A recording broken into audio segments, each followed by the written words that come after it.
guys, and welcome back to my channel. So this video is going to be part of a larger goal setting series. If you guys have already seen my top 5 goals for 2019 video, this is kind of the next one, and that's episode 2, if you will.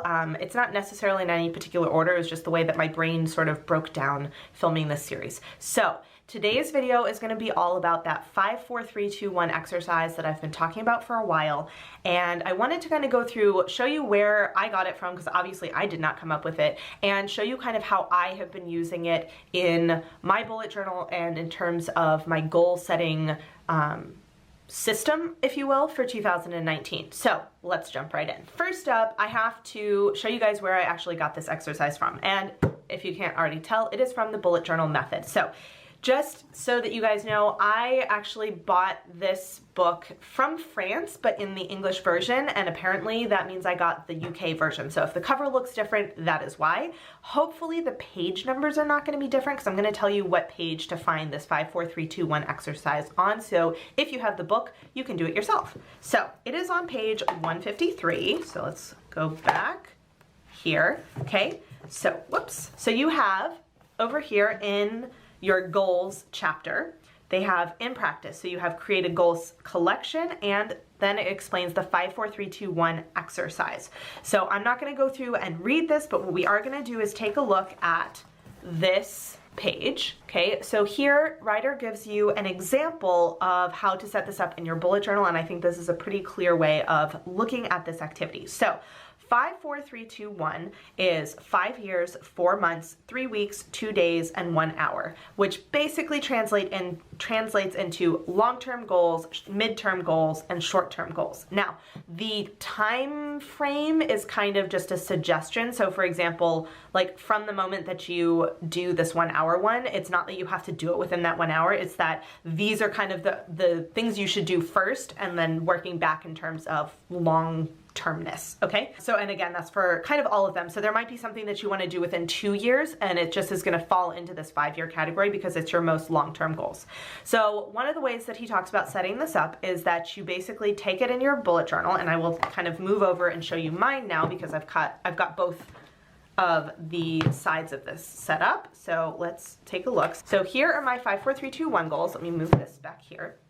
So the way that he recommends you set it up is you either, you take one page or you take a full spread and you split it into personal and professional. So I have actually further split mine into 2 sections for the professional side. So I basically have sunshine and stationery, so YouTube, social media, all that kind of fun stuff, and then work, and then personal is just over here. And then after you've split into your personal professional sections, you set up your 5-4-3-2-1 down the side here. I've actually penciled in years, months, weeks, days, and hour just for myself, but it's, as long as you remember 5 is long term, 1 is super short term, you should be okay.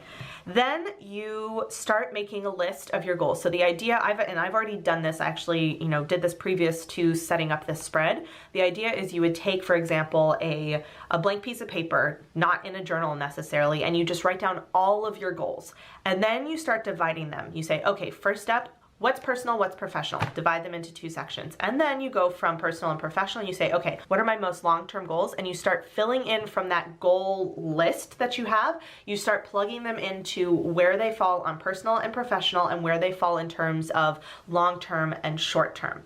So one of the things that Ryder also explains that I haven't done on here is that once you filled everything in, you take two goals from each section. So you would have 10 goals total for personal, and you would also do it for professional. And those are your priorities. So the idea being that you have 2 long-term goals, 4 midterm goals, and 4 short-term goals that you're working on for personal stuff, and the same thing over here for professional. Now, as you can see, my 5-4-3-2-1 spread setup is a little bit lopsided. I have a lot more in terms of the long and midterm goal section and not very much in the short-term goals.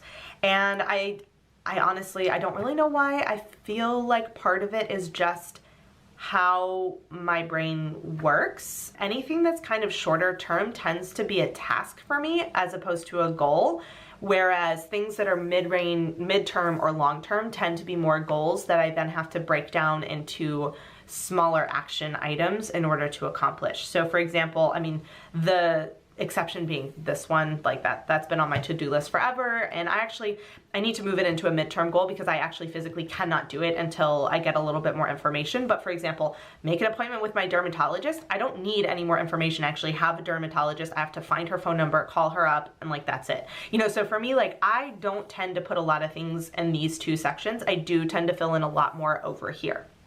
So what I actually did is I had previously, to setting up this bullet journal, I had previously set up a 5, 4, 3, 2, 1 spread from reading the bullet journal method the first time, and I've kind of filled these things in here. Now, these are also going to be things that are repeated on my 2019 goals, which I will show you guys in a different video, but this is one that I tried to do, and I think that just in terms of how my brain works, this is good for kind of keeping track of stuff, and I will sometimes add things on here, but I don't think this is the most effective way for me to actually look at my goals and make decisions about when to start tackling them. So I will say, this is something I tried. I will not say it wasn't a failure, it just was maybe not the most effective way for me, and so I'm glad I tried it. I'm glad I gave it a shot, and who knows, maybe in the future I will, you know, as things evolve and adapt, I might find this more useful. But as it is, I sort of refer back to this, so you'll see I actually did cross off something. I sort of refer back to this, but I actually am using something different to track the progress on my goals on a day-to-day basis. So you guys will, at this point, you will already have the top 5 goals for 2019 video up, so you can take a look at that. That's one way I'm looking at this, and the next video is going to be a little bit more in depth into what I actually do to track my goals. So I just wanted to kind of come on here and explain the 5, 4, 3, 2, 1, show you sort of how I use it. So if you have the bullet journal method book, which you probably should, it is on page 152 if hopefully the page numbers are the same, and it gives you an explanation of what it is and a sort of an example of how to fill it in. So you can check that out on there, and then this just kind of gives you an idea of how I have used it, and you will see that, you know, even having read the bullet journal method and having tried to make this work for myself, I still have some holes in my setup just because of the way that my brain sort of functions, I guess. So yeah, that is all I've got for you guys today. I wanted to kind of do this as a short, sweet video just to sort of explain the system. And if you guys have more questions, 1, definitely check out the bullet journal method book. 2, let me know down in the comment section. I'll try to answer what I can, especially if it's as to how I actually use these goals. But yeah, that is that. So I will see you guys in my next video. Bye. Hey guys, so if you've made it all the way to the end of this video and are actually watching my end screen and you're not subscribed to my channel, I would really appreciate it if you would. There's a little button right there for you to do it. And if you're interested in watching some more of my videos, I have links to 2 of my older videos off to the left there, so you can check those out if you would like to, and I will see you guys in my next video. Bye.